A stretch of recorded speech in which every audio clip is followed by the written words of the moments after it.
Hemos estado gozándonos delante de ti. Agradecemos tu presencia en medio nuestro, Señor. Gracias por tu fidelidad. Gracias porque tú cumples tu palabra. Cuando dijiste que donde estuvieran 2 o 3 congregados en tu nombre, que allí tú estabas, Señor. Gracias, porque donde tu Espíritu está, hay libertad. Gracias, Señor. Gracias, gracias, gracias por tu unción. Gracias por tu mover. Gracias por tu obra en nuestros corazones. Prepáranos en esta mañana para recibir la palabra, lo que tú traes para nosotros hoy. Esa porción, ese pan caliente, Señor, para cada uno de nosotros en esta mañana. Y agradecemos, oh Dios, que tú nos sigas hablando, Señor, día a día. Gracias, Señor, gracias. Tu voz fiel no se calla, llamándonos a servirte, a obedecerte y a hacer aquello para lo cual tú nos diseñaste. Gracias te damos en Cristo Jesús. Amén. Amén. En esta mañana voy a hacer un paréntesis en lo que hemos venido enseñando en estos domingos. Y quiero enfocar un poco de las cosas que han estado pasando en nuestra nación, los Estados Unidos, en estos últimos tiempos. He llamado a esta enseñanza el Dios de paz. Y entre paréntesis, como un título alternativo, cuando hay tormentas en el horizonte. Nuestra primera lectura la vamos a conseguir en Romanos 15, versículo 33. Es bien corto. Romanos 15, versículo 33, leemos en nueva versión internacional. El Dios de paz sea con todos ustedes. Amén. ¿Lo pueden repetir? En voz alta todos. El Dios de paz sea con todos ustedes. Amén. Ahora lo dicen de memoria. Me estoy acordando de la escuelita dominical. Quien pasaba por la clase de mi mamá en la escuela dominical, el periodo era de 3 años, su clase, salía con un montón de porciones de la palabra aprendida. Porque era una de las cosas que ella enfatizaba mucho entre los niños, el memorizar la palabra. Así que muchas de las cosas que recuerdo de la palabra son producto de ese periodo de 3 años que pasé en la clase de primarios de mi mamá. El pasado fin de semana, después del servicio, en la tarde, se dio un acontecimiento inédito en la historia de este país. Se dio un evento en Arizona y era en memoria de Charlie Kirk. Si han escuchado hablar de él, si han escuchado las noticias, tienen que haber oído de él en el último mes, por lo menos. Este es un joven que fue asesinado en un evento en una universidad de Utah, y esto conmocionó el país. Pues este domingo pasado miles de personas llenaron un estadio en Arizona y millones más asistieron vía online, streaming. Y fíjense que mi esposo y yo nos sentamos a verlo pensando que iba a ser un típico reunión de estas que llamamos memorials o celebración de vida. Y la verdad que no, yo en lo particular no me esperaba más una cosa de 1 hora, 1 hora y tanto, que es lo típico que duran. Y nos sentamos para verlo allí. 5 horas después nos paramos en nuestros asientos y nos dimos cuenta que había sucedido algo extraordinario delante de nuestros ojos. que habíamos visto algo en un punto en la historia de esta nación, que habíamos sido testigos con millones más de algo que extraordinario que había sucedido en ese momento. Fue algo sin precedentes. Cristo fue proclamado sin cesar durante 5 horas. Perdón. Como tú eres la del pan caliente, te tengo que agarrar de cualquier cosa. Durante 5 horas, por medio de pastores, ministros, sí, gente que conoce la palabra de Dios, pero también por medio de testigos, de los testigos más insólitos que usted se puede imaginar, que iban a estar hablando de Jesús como el Señor y Salvador. O sea, no fue una mención casual de Dios, may God bless de los Estados Unidos de América. No fue lo típico que vemos en estos eventos. Fue gente, testigos que se pararon allí, sí daban testimonio de la vida de Charlie Kirk, pero daban testimonio de algo más poderoso, de Jesús, del Señor. Me imagino que algunos de estos testigos fueron testigos involuntarios, que a lo mejor no se proponían hacerlo así, pero terminaron haciéndolo así. No sabemos cómo ellos practican su fe cristiana, de estas personas, pero fueron gentes de conocidos de él, gente de cierta proyección nacional, y también gente del gabinete ejecutivo de la presidencia de este país. Gente como el secretario de Estado, el secretario de Guerra, la directora nacional de inteligencia, etcétera, etcétera. Algunos sí dieron un discurso apasionado, netamente político, pero muchos de ellos hablaron del Señor. El doctor también, el médico, el cirujano famoso de la cabeza, del Carson, Ben Carson, también dio un testimonio muy hermoso allí.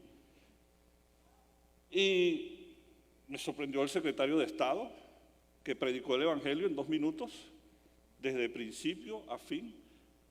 Lo único que le faltó fue hacer un llamado.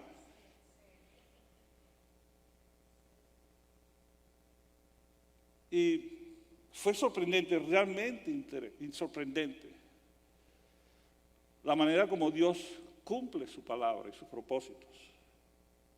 Y de repente no nos damos cuenta de lo que está ocurriendo delante de nuestros ojos. Me hizo un poco acordarme de ese pasaje de cuando Jesús iba subiendo a Jerusalén y los discípulos se emocionaron y empezaron a gritar, Hosanna, Hosanna, Hosanna. Y los fariseos se molestaron mucho. Y le dijeron, ¿por qué no callas a tus discípulos? Y Jesús dijo, sí, que si ellos callan, las piedras gritarán. Yo creo que el domingo vimos unas cuantas piedras gritando el nombre del Señor. Y eso es algo que nos afecta como nación. Nos afecta como nación. Muchos han llamado a Charlie Kirk un mártir, pero ¿sabe cuál es la palabra que nosotros traducimos en nuestras Biblias como testigo? ¿Cuál es la palabra en el griego que se traduce testigo? Es la palabra mártir, marturión. Y permítame aclarar una cosa, pues. Charlie Kirk no era un pastor, no era un ministro, no era un misionero. Él era un activista político. Eso es lo que mejor define lo que él hacía. Eso es lo que mejor define su actividad. Pero La razón fundamental por la cual lo hacía era porque su llamado particular lo llevó a servir al Señor de esta manera, en esta esfera, en esta arena de lo político. O sea, su llamado que él recibió del Señor lo llevó a desarrollar esa actividad. Y yo por varios años lo había escuchado, lo había seguido. Y una de las cosas de las que él nunca cayó es de su fe en el Señor. Nunca cayó de confesar a Jesús como su Señor y su Salvador y como la razón de lo que él hacía. Y aunque era una persona que estaba metida en el ámbito de lo político, siempre daba testimonio de su fe. Usted puede estar de acuerdo o no con la corriente que él seguía políticamente, pero de lo que no puede dudar es de su testimonio, como dijo el Señor. Básicamente todo el mundo dice que eran amigos de él, porque era lo que fluía de su vida. Y sobre todo que él iba a las universidades, se sentaba en una silla y básicamente el reto era, vamos a hablar. O sea, yo tengo mi fe, pruébame que estoy equivocado. Y en medio de eso, él hablaba de Cristo, tocaba temas muy controversiales. Pero siempre su testimonio como hijo del Señor. Y por eso mucha gente lo odiaba. Lo odiaban por lo que hacía. O sea, ahí no hay pañitos fríos ni nada de eso. Mucha gente lo odiaba por su testimonio, por su fe y por sus valores. Y sus valores se fundamentaban en la palabra.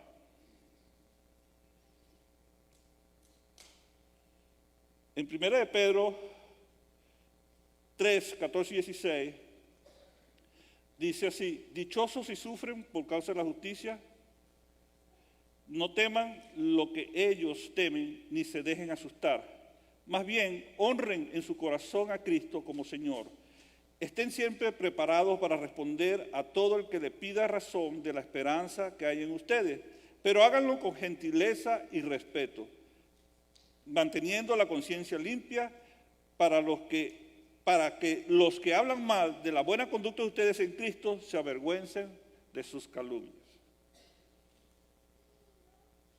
Y también hemos visto muchas personas avergonzadas públicamente en estas últimas semanas también, por las calumnias también. Así que este joven que se comprometió desde muy temprano en su vida a servir al Señor y lo hizo con fidelidad, dio testimonio delante del mundo de su fe. Una persona de 31 años apenas.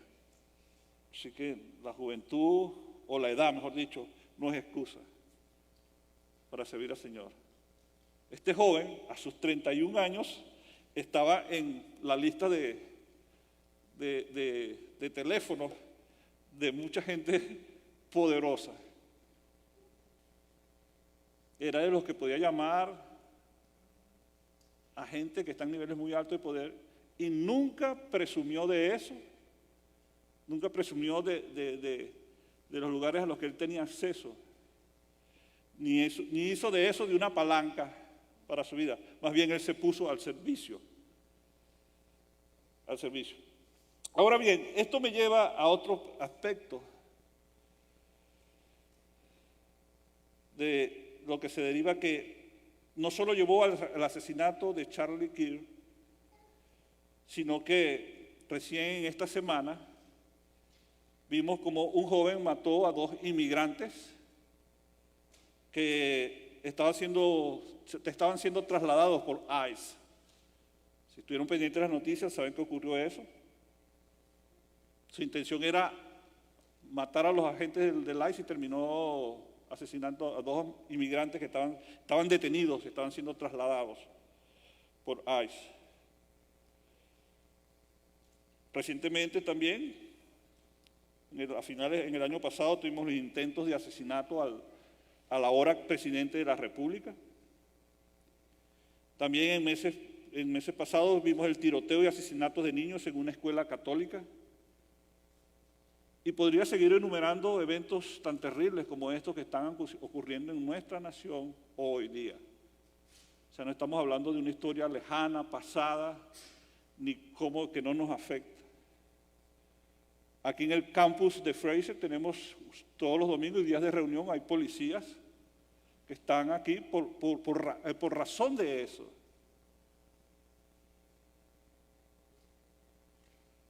Por razón de eso. Hay mucha gente ahora que no puede decir y hablar lo que piensa porque si no está rodeado de un equipo de seguridad que lo proteja. Se ha exacerbado la violencia en nuestra nación. Hemos entrado en una era de la cultura de la violencia.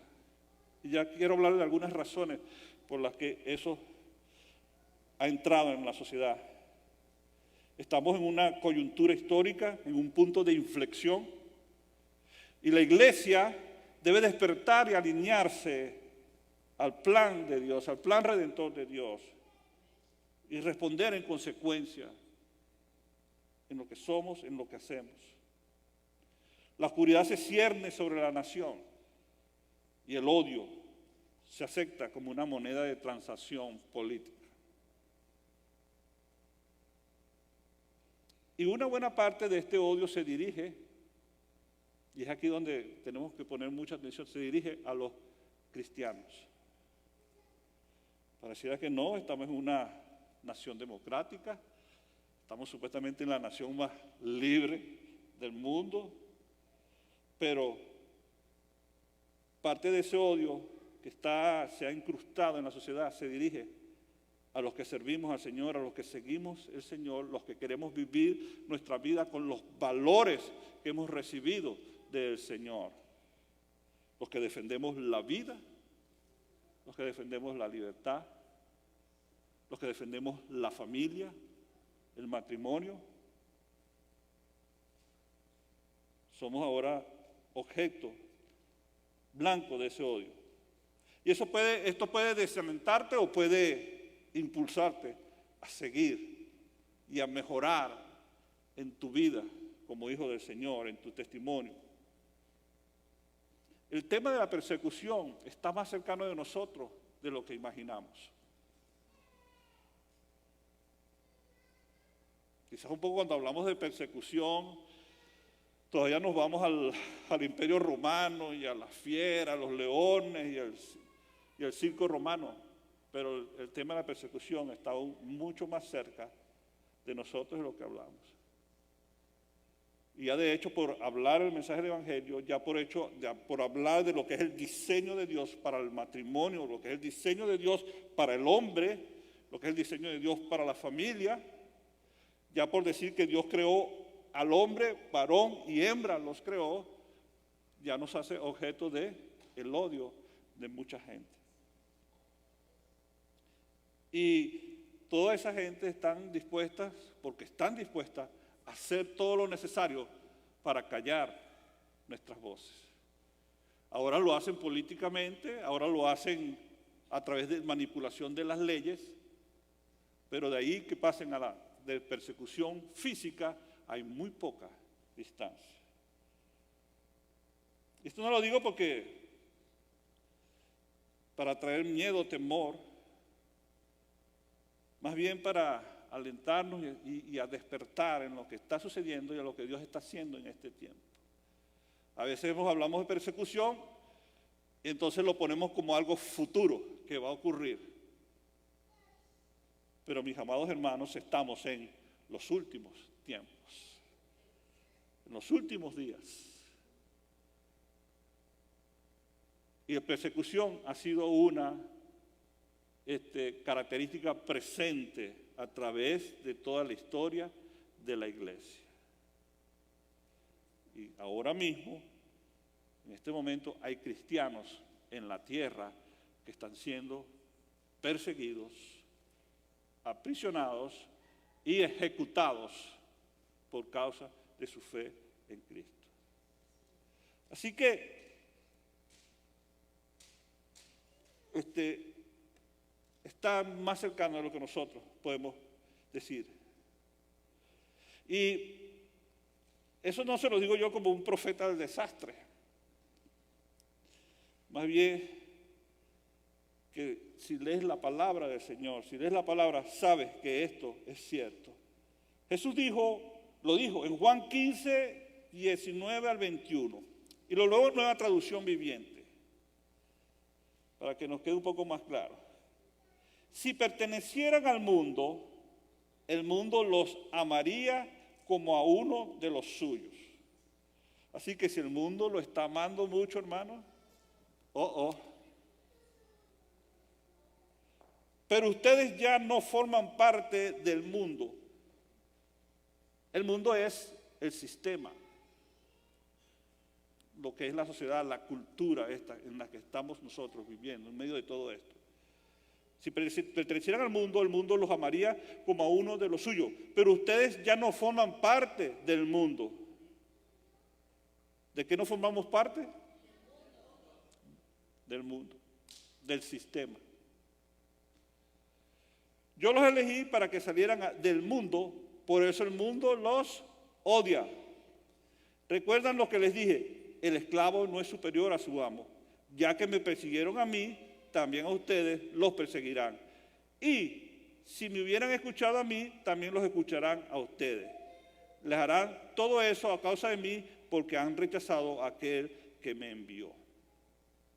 También el Señor, cuando respondía a los discípulos la pregunta, dinos cuándo serán estas cosas. Él les habló también de persecución, como una señal de que se venía el fin. Y ya ha ocurrido, en menor escala, está ocurriendo en el país. Gente que sus negocios han sido cerrados porque la ciudad los ha obligado a cerrarlos porque no se unen a la tendencia woke, porque rechazan el matrimonio homosexual y dicen que se apegan al matrimonio según la palabra de Dios. Fotógrafos, bakers, panaderos, reposteros, pasteleros, torteros, abogados, maestros de escuelas, profesores de universidades. O sea, ha ocurrido, ha estado ocurriendo. Quizás en este momento se ha abierto un paréntesis donde hay una fuerza que está empujando en contra de eso y que en este momento tiene poder ejecutivo para hacerlo. Y Dios ha traído eso con un propósito. Quizás a muchos no les gusta, pero es así, hermano, es así. Quien está en el gobierno en este momento, Dios lo ha permitido, lo ha determinado así. Pero lo que sucede en adelante depende mucho de la obediencia de la iglesia.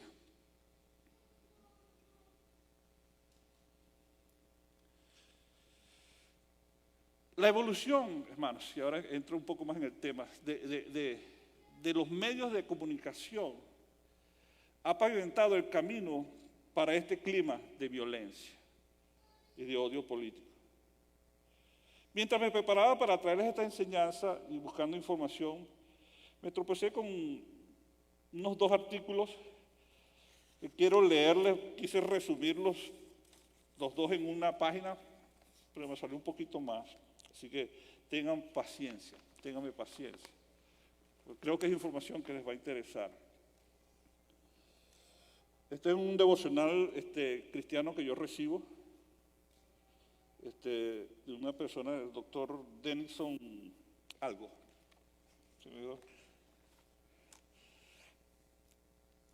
Y esto lo escribió una señora que trabaja con él. ¿Cómo luchar contra la era de la indignación? O otra manera de decirla, contra la era del enojo moral. Las personas hoy día sienten una necesidad obsesiva de revisar las noticias. Y estas personas que tienen esta necesidad, muchos de nosotros, tienden a sufrir problemas físicos y mentales. Según un estudio de una universidad de Texas, investigadores de otra universidad, de Yale, han descubierto también que el sistema de me gusta de publicaciones en las redes sociales, en las redes, puede influir en los niveles de enojo o indignación moral que experimentan las personas. Si una persona pone una opinión porque está enojada por algo que oyó, porque alguien dijo algo, una opinión, y esa persona publica algo y recibe likes, las probabilidades de que siga publicando cosas donde muestre su indignación por lo que dicen aumenta. Y mientras más likes reciben, más sube el tono de su indignación. Escuchamos a gente llamando a que, bueno, que es válido que se ejerza violencia contra otro por tener una opinión diferente. Hay testigos que dicen que cuando le pegaron el balazo a Charlie Kirk, hubo gente que dijeron ¡yay! Celebraron. Ese es el nivel que hemos llegado. Estas son las manifestaciones físicas de un nuevo virus que nos amenaza a todos. Este virus se ha infiltrado en nuestros hogares, nuestras iglesias, nuestros negocios y nuestras escuelas. Estamos atrapados en un sistema de respuesta viral. Estamos en una era de la indignación moral y nadie es inmune. El síntoma más sutil y primario de este virus es que la mayoría de las personas reaccionan. La mayoría de las personas reaccionan y pocas responden. Hay una diferencia. Nadie se detiene y analiza y para decir. Como cristianos también somos afectados por eso. ¿Por qué estamos tan enojados? Desafortunadamente muchos vivimos en un estado de constante estrés. Estamos sobrecargados de trabajo, cansados, emocionalmente drenados, con sueño insuficiente, al borde del colapso. Fisiológicamente hablando, cuando vivimos bajo la influencia constante de las hormonas del estrés, este modo de lucha, huida, usted sabe que el estrés es un mecanismo para protegernos, pero estar en este modo constante simplemente y nos lleva a simplemente no poder utilizar adecuadamente el córtex, no traduzco esto bien, prefrontal para conectarnos. ¿Cómo se llama aquí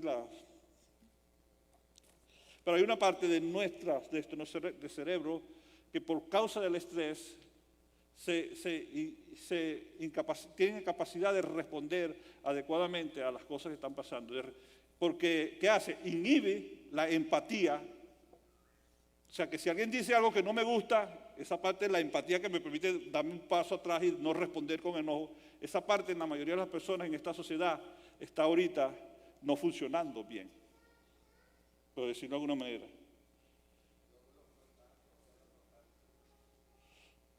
Eso mismo. Otra cosa también es algo que se llama la disonancia cognitiva. La disonancia cognitiva es el estado de tener pensamientos, creencias o actitudes inconsistentes, especialmente en relación con decisiones de comportamiento y cambios de actitud. O una manera más fácil de decirlo es cuando las ideas no encajan. Entonces, cuando la persona le dice una idea que no encaja con su sistema de creencias, reacciona virulentamente. Entonces significa que cuando tomas con una opinión o creencia contraria a la tuya, esa disonancia provoca una reacción impulsiva, defensiva, cierre o negar que cualquier otro sistema de creencias distinto al tuyo pueda ser cierto. Produce una incapacidad para darle a alguien el beneficio de la duda, porque eso implicaría que tu creencia quizás no sea tan firme como pensaba o que tú estás equivocado. Por eso es mejor reaccionar y decir y negar la opinión de la otra persona. Eso se ha enquistado en la sociedad y por eso la gente está reaccionando de la manera como reacciona a las noticias, como reacciona a las opiniones distintas a las suyas.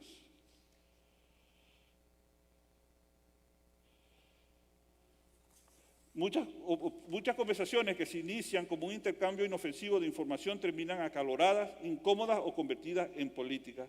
Y esto ha afectado inclusive a familias y gente. Recuerdo que mi hija me comentó en su Facebook, ella empezó a ver cuando hubo un acontecimiento, no recuerdo cuál, pero donde decía, si tú no estás de acuerdo con esto, ya no eres más mi amigo.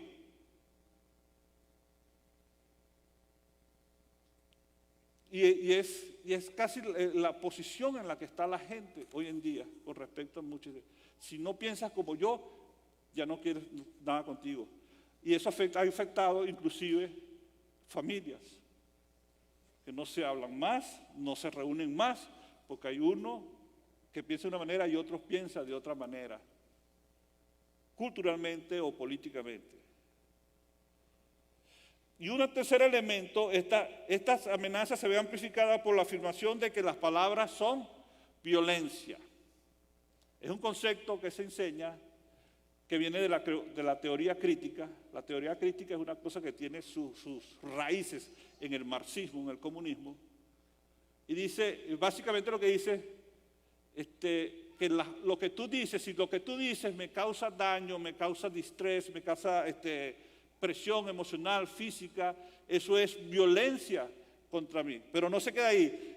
Eso quiere decir que yo tengo el derecho de ir con violencia contra ti por tus palabras. O sea, si tú dices algo que no me gusta, yo tengo el derecho de ir contra ti con violencia, en palabra y en acción. Era por eso que este joven tenía que ir a las universidades y rodeado de un equipo de seguridad para poder tener sus eventos. Porque esto se enseña en las universidades hoy en día. La teoría crítica del pensamiento, la teoría crítica de la raza, ha infectado a las universidades. Ya cuando yo estaba en la universidad, eso empezaba a crecer y a crecer más.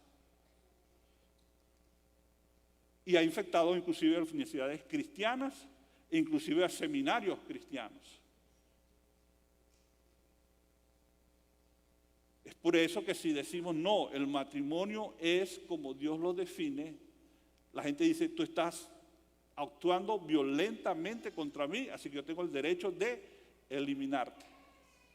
Y eso sube a la psique de personas y llega al nivel de que piensan que tienen que tomar el próximo paso, que es el de físicamente eliminarte. Empezó con la cancelación social, la cancelación cultural, la cancelación en las redes, pero ha ido creciendo. Ahora hay la cancelación de tu vida, porque tus palabras son violencia.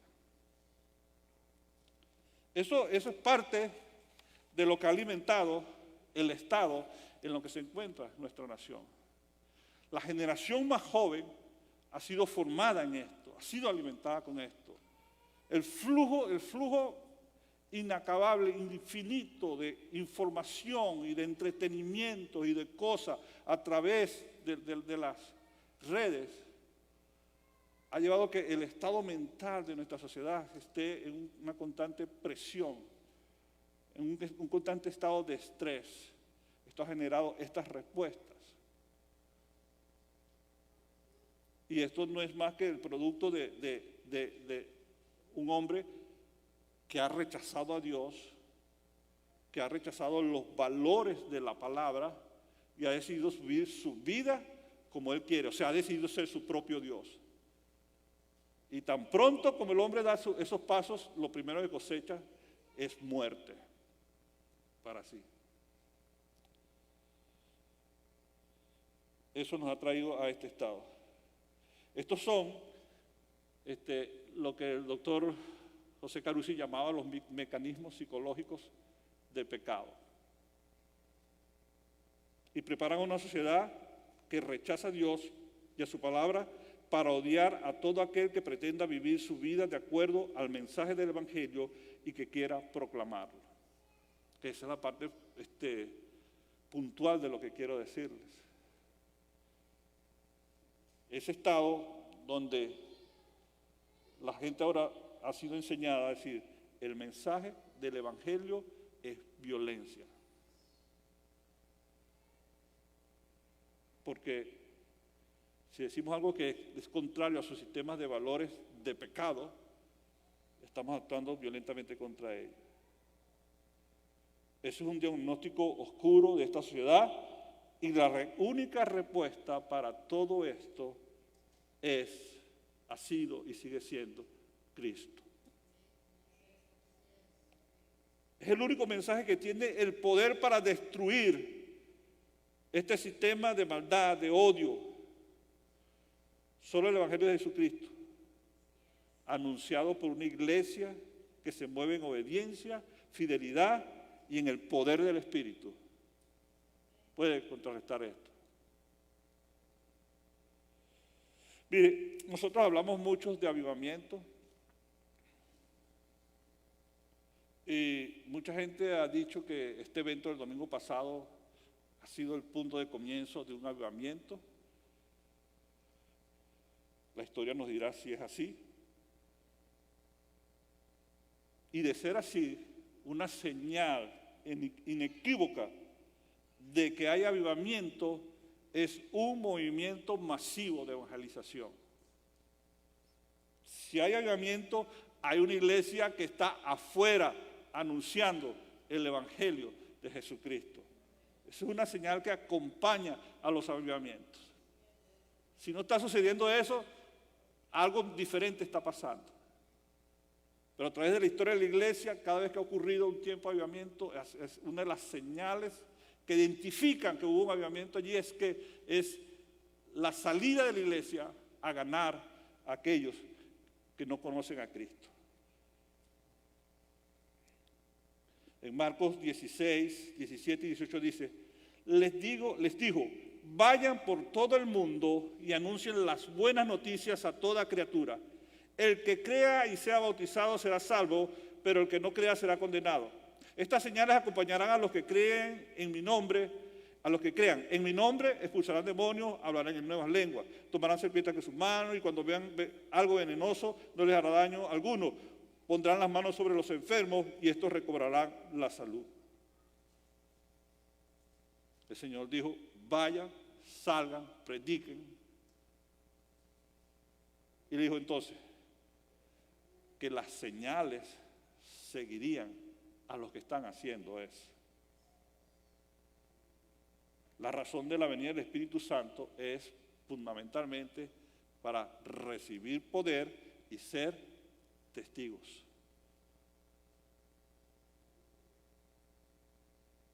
No es para entretenernos, no es para tener actividades, es para alcanzar a la gente, rescatar a los que están en las tinieblas. Entonces, estamos en un tiempo delicado para nuestra nación, estamos en un tiempo difícil. Hay muchas cosas que están ocurriendo en el mundo político que están ocurriendo muy aceleradamente, que es difícil seguirle el rastro a lo que está pasando. Pero lo que sí es cierto es que la iglesia está en un punto crítico en su momento histórico. ¿Cómo respondemos a esto? ¿Cómo respondemos a lo que está ocurriendo? ¿Cómo respondemos a la presión del sistema? ¿Cómo respondemos a que el mensaje tenemos que a veces querer suavizarlo o decirlo de una manera que la gente no se enoje? ¿O nos paramos y hablamos el Evangelio tal y cual es, como lo dio Cristo?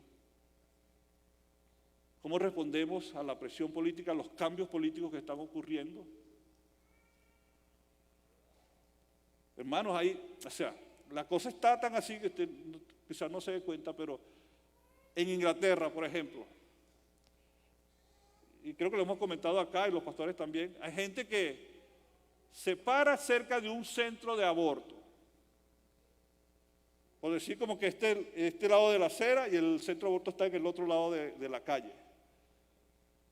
Están allí, pero como saben quiénes son, los policías se acercan y le dicen, ¿qué estás haciendo? No, la persona no estaba haciendo ningún sonido ni nada. Bueno, estabas orando, ¿verdad? Le dicen. Sí, estaba orando en mi espíritu, en mi corazón. Bueno, vas preso por orar en tu mente. La sociedad occidental está llegando a esos niveles. O sea, que ni puedes orar en tu mente. Eso parece una película de ciencia ficción, de terror, ¿no? Pero está ocurriendo. Producto del pecado y del estado de tinieblas en que está la sociedad. Pero nosotros hemos recibido un mandato y un llamado a ser testigos. No podemos callar, no podemos callar, no podemos callar. No podemos callarnos, no podemos callarnos, hermanos. No podemos callar lo que se nos ha dado. Es un tesoro, es una riqueza. Es la única esperanza para la gente. O sea, o es eso, o lo que a la gente le espera es un terrible destino, una terrible expectativa de juicio y condenación eterna. O es el Evangelio o es eso. No hay otras, no hay otras. No podemos callar. Y vamos a conseguir oposición, vamos a conseguir persecución, pasiva o activa. Puede que nos metamos en problemas por decir lo que dice la palabra, por definir las cosas como son, por llamar el matrimonio como Dios lo define, por llamar familia como Dios lo define, por definir al hombre como lo dice la palabra. Puede provocarnos problemas, puede provocarnos pérdida de trabajo.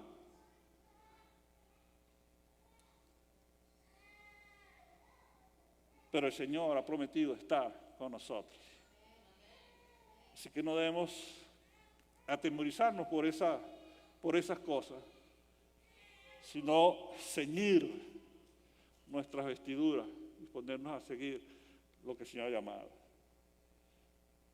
Y estar confiados de que Él nos dará, o nos ha dado, mejor dicho, porque yo lo he hecho, Él nos ha dado su paz para guardarnos en medio de todo lo que está ocurriendo.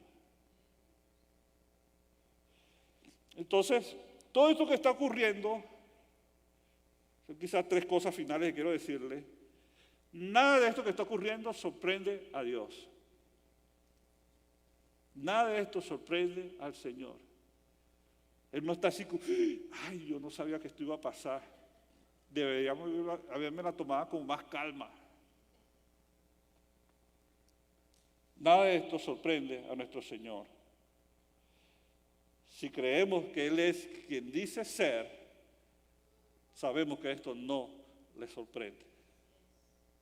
De hecho, el Señor Jesús lo anunció y Él asegura que Él está con nosotros porque así lo ha prometido. Juan 16:33 dice, yo les he dicho estas cosas para que en mí hallen paz. Les he dicho estas cosas para que en mí hallen paz. En este mundo afrontarán aflicciones, pero anímense, yo he vencido al sistema. En este sistema tendremos aflicciones. Pero el Señor nos dice, no se preocupen. Ya yo vencí a ese sistema. Lo de ustedes es de victoria en victoria, de triunfo en triunfo. Segundo, no podemos tener una actitud aislacionista. No podemos aislarnos de lo que está pasando. Nosotros no vivimos, no adoramos, no laboramos, no oramos en una burbuja. Estamos en el mundo. Y eso es un propósito específico del Señor. en este momento que nosotros estemos aquí insertados en este sistema, es porque es el propósito del Señor. En Juan, él oró así, en Juan 17, 14, 15 y el versículo 18 también. Yo les he entregado tu palabra y el mundo los ha odiado porque no son del mundo, como tampoco yo soy del mundo. No te pido que los quite del mundo. Tan bueno que fuera que una vez que confesáramos al Señor Jesús, nuestro Señor y Salvador, ¡puf!, desaparecemos en la eternidad con el Señor. Pero no. Le dijo al Padre, no los quites del mundo, pero te pido que los protejas del maligno. O sea, es una oración hecha nada más y nada menos por el Señor Jesucristo. Padre, yo te pido que los protejas del maligno. Están ahí en el mundo, yo lo que te pido es que los protejas. Si el Señor Jesús oró para que yo sea protegido, hermano, yo creo eso. Yo creo eso. Yo creo que estoy bajo protección. Luego el 18 dice, como tú me enviaste al mundo, yo los envío también al mundo. Así que no podemos tener una actitud aislacionista. Bueno, nosotros ahora somos evangélicos, ni fumamos, ni bebemos, ni bailamos pegados y estamos nosotros en nuestro rincón y el mundo allá que se lo lleve quien lo trajo, como dicen el dicho. Dios nos tiene ahí. En el trabajo donde estás, en la comunidad donde estás, en la ciudad donde estamos. Ahí nos tiene el Señor. Ustedes son la luz, dijo el Señor Jesús. Y una luz no se enciende para ponerla debajo de la cama. Se pone en un lugar apto para que alumbre. Tenemos que hacernos visibles con el testimonio del Evangelio. Tenemos que hacernos visibles para anunciar el mensaje de salvación. Tercero, y termino con esto, Él nos ha dejado su paz. No debemos angustiarnos ni acobardarnos por las cosas que suceden y están por suceder. Porque se vuelve un alboroto en las redes también. El fin del mundo, ya Cristo viene, ya se va a acabar. Pero el problema no es ese. Nosotros sabemos que Cristo viene y que Él nos va a llevar con Él si estamos listos para ir con Él. Si no estás listo, no importa lo que tú hagas, no estás listo. O sea, tú tienes que obedecer la palabra. Y en muchas de en las parábolas, una de las cosas que el Señor decía por lo menos en Lucas, no sé si es el 17, que habla en dos parábolas, en dos menciona, hace uso de esta expresión. Bienaventurado el siervo que cuando su Señor viniere, le hallare haciendo así. O sea, ¿haciendo qué? Lo que se le había ordenado, lo que se le había pedido que hiciera. ¿Qué se nos ha pedido como iglesia? ¿Qué se te ha pedido a ti? ¿Qué se me ha pedido a mí? Para que en el día que nos presentemos delante del Señor, Él diga, bienaventurado eres, porque te hallé haciendo lo que te mandé que hicieras.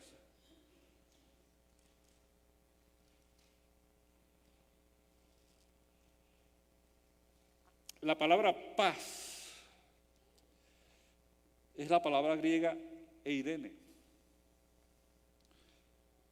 del verbo eiro, que es unir, juntar en uno.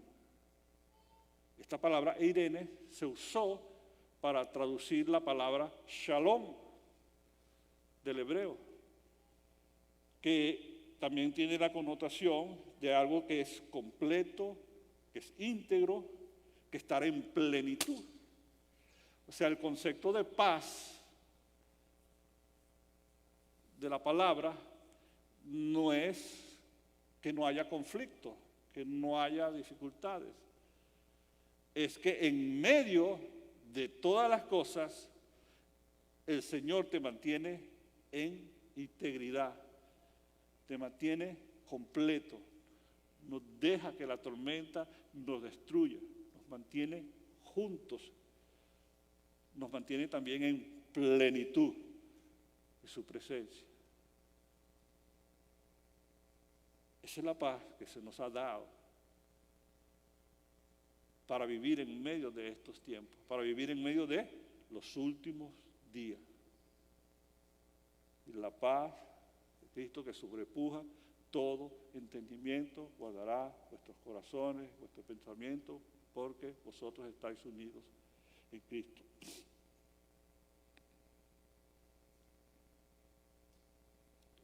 Ese es uno de los atributos de Dios en el Nuevo Testamento. Él es el Dios de paz. Él es el Dios de paz.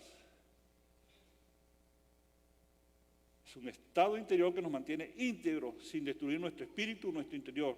Nos permite desprendernos de todo lo innecesario y del peso del pecado y nos sostiene en medio de la tormenta. Por eso la gente que era martirizada, o sea, todas las cosas le importaban, no tenían valor para ellos. Esa paz que había en sus corazones les permitía hasta desprenderse de sus propias vidas, porque en sus espíritus estaban íntegros, completos. No importaba lo que hiciera el imperio romano contra ellos, ellos sabían a quién pertenecían y cuál era su lugar. Como dice el autor de Hebreos, porque ellos buscaban una ciudad cuyo arquitecto es Dios. La paz del Señor es la que nos permite desprendernos de todas las cosas innecesarias en nuestra jornada espiritual, a no depender de nada más, sino de Él. O sea, nada nos mortifica, nada nos perturba de las cosas que podamos o no podamos tener. Del momento en el que podamos o no podamos estar viviendo, la paz de Dios, que sobrepuja todo entendimiento, nos guarda para mantenernos íntegros en nuestra comunión con el Padre. Y termino con Hebreos 13, 20 y 21. El Dios de paz, el Dios de Irene, levantó de entre los muertos al gran pastor de las ovejas, a nuestro Señor Jesús, por la sangre del pacto eterno. Que Él los capacite en todo lo bueno para hacer su voluntad. Y que por medio de Jesucristo Dios cumpla en nosotros lo que le agrada. A Él sea la gloria por siempre, jamás. Amén. Estemos de pie.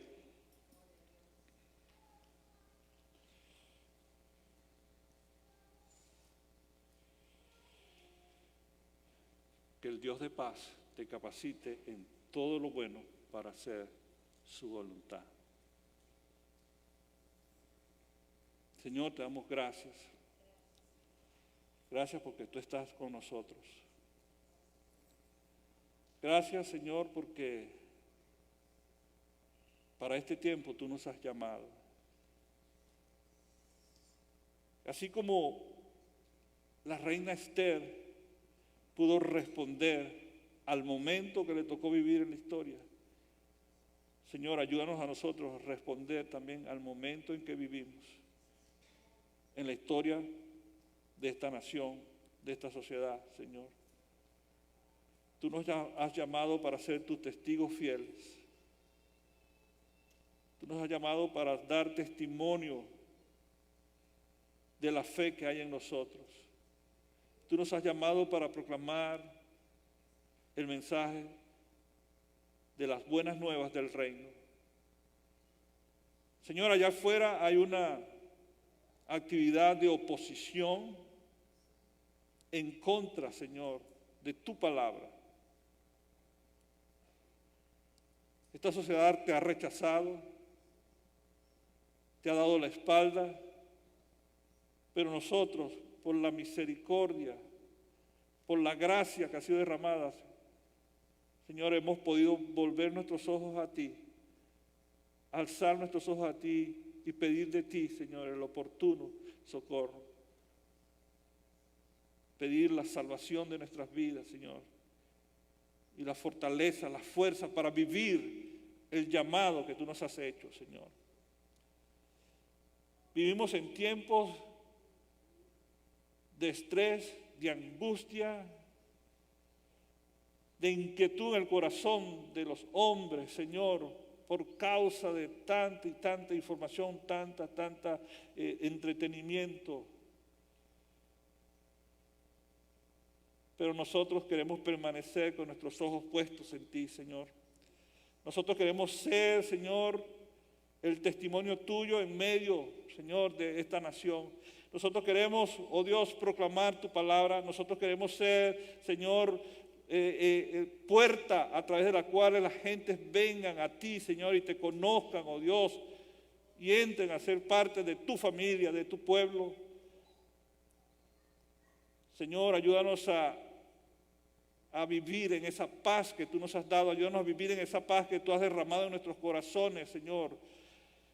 Que nos rodee, que nos guarde, que nos cuide, que nos proteja, que guarde nuestros pensamientos para no estar distraídos por tantas cosas, Señor, por no estar distraídos por nuestras propias necesidades, Señor, por nuestras propias carencias, Señor, sino que esta paz nos lleve, Señor, a elevarnos a ti, a permanecer con nuestros ojos puestos en ti, a confiar y depender de ti en todas las circunstancias, Señor. La sociedad nos ofrece tantas alternativas, la sociedad nos ofrece tantas maneras, Señor, tantas facilidades, pero hay un solo camino, y ese camino lo trazó Cristo. Señor, no nos gustan las cosas difíciles y complicadas, pero el camino que lleva a la vida es el camino estrecho, es un camino cargado de dificultades, de pruebas. Señor, ayúdanos a caminar esa vía, Señor. Así como tú hiciste todo el camino hasta el Calvario, Señor, ayúdanos a nosotros a permanecer fieles y caminar en obediencia a tu palabra, a caminar por el camino de la vida, Señor. A despojarnos del peso del pecado, Señor, que es agobiante sobre nuestras vidas, oh Dios. A despojarnos de todo ellos a los pies de la cruz, entregarlo a ti todo y rendir nuestras vidas por completo, Señor. Para que tu paz opere en nuestras vidas y para que podamos ser esa iglesia pujante, poderosa, Señor, que es tu visión de tu iglesia, Señor. Que tú has derramado tu espíritu, Señor, sobre nosotros para llenarnos de poder para ser tus testigos. Que eso fluya en nuestras vidas, Señor. Y que nos podamos alinear con tus tiempos. Que podamos discernir los tiempos, conocer, Señor, en el Espíritu lo que está sucediendo y alinearnos a tu propósito, a tu palabra en obediencia, Señor. Que tu paz nos guarde, que tu paz, Señor, nos guíe y que tu paz nos lleve a ser los testigos a los cuales hemos sido llamados a ser, Señor. En Cristo Jesús, Señor, te damos gracias y te bendecimos. Gracias, Señor, porque, Señor, tus ojos están sobre esta nación, Señor. Gracias porque tú amas a esta nación, Señor. Oramos que tu gracia y tu poder, Señor, se pueda derramado, Señor, que esta nación sea sacudida, Señor, por un avivamiento, Señor, que nos lleve como iglesia tuya a las calles a hablar en unción, en poder, el mensaje del Evangelio, Señor. Un avivamiento que sacuda, Señor, y vuelva a esta nación a sus valores, a sus principios, Señor. Un avivamiento, Señor, que se pare delante de las tinieblas y las haga retroceder, Señor, porque esa es tu visión de la iglesia. Tú dijiste que las puertas del Hades no prevalecerían contra tu iglesia, Señor. Queremos ser esa iglesia, Señor, contra la cual el infierno no prevalece, Señor. Esa iglesia ungida en poder, esa iglesia activa, esa iglesia poderosa en palabra, esa iglesia poderosa en acciones, esa iglesia que te honra, te glorifica y te da a conocer, oh Dios. En Cristo Jesús, gracias te damos, gracias. Gracias por el llamado a la vida que nos has hecho. Gracias te damos, Señor, en Cristo Jesús.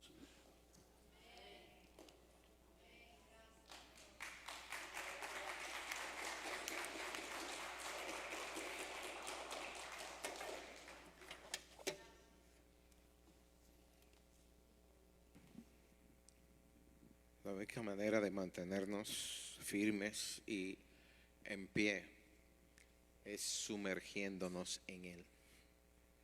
Amén. Él es la roca firme.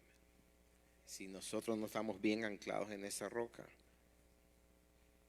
nos llevan en los cachos, dicen por ahí. Los invito a que este miércoles vengan, arpas y copas a las 7 de la noche en la capilla. Ahí nos vamos a meter, como hacemos todos los miércoles, en las profundidades de su presencia. Amén. Dios los bendiga, Dios los guarde, Dios los proteja, Dios los prospere en Cristo Jesús.